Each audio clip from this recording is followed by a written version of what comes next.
Ons het al baie gepraat oor liefde en die noodsaaklikheid daarvan ensovoorts. En nou kom Paulus en hy gebruik 'n baie interessante voorbeeld om vir ons te leer hoe om lief te hê. Hy sê in Efesiërs 5 vers 25: Mans, julle moet julle vrouens lief hê, soos Christus die kerk lief gehad en sy lewe daarvoor afgelê het. Nou dit beteken in die konteks soos mense dit nou hier lees, dat die enigste persoon wat werklik kan lief hê soos Christus, is 'n getroude man, en dan 'n man. Nou, om dit so te sien, beperker werklik hierdie wonderlike waarheid. Want ek glo in die eerste plek, dat dit nie net van toepassing is op mans wat hulle vrouens moet lief hê nie, maar enige iemand wat in die huwelik is, dat hulle mekaar sal lief hê. Dat die vrou die man ook sal lief hê. Ek onthou ek het op 'n stadium nogal gesê, daar is nêrens in die Bybel enige opdrag vir die vrou om die man lief te hê nie. Maar dit is ook weer eens nie dalk 'n insiggewende opmerking om te maak nie.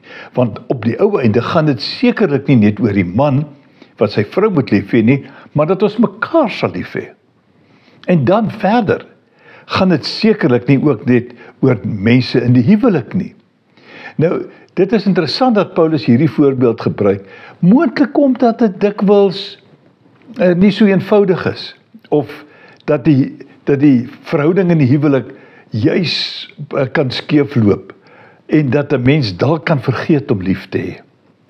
En daardie beginsel om mekaar so lief te hê, kan sekerlik nie verkeerd wees in ander opsigte van die lewe nie, waarmee ons onsself ook al besig vind. Kom ons sorg dat ons met liefde, met alle mense saamleef en doen wat die regte dinge is, want dit is so belangrik dat Christus se voorbeeld hier gevolg moet word, naamlik dat hy selfs bereid was om sy lewe vir sy kerk, vir my en vir jou, vir sy liggaam af te lê.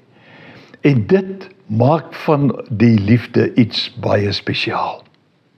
Kom ons sien dit raak. Kom ons gryp dit vas. En ons leef 'n lewe van liefde onder mekaar. Loop mooi.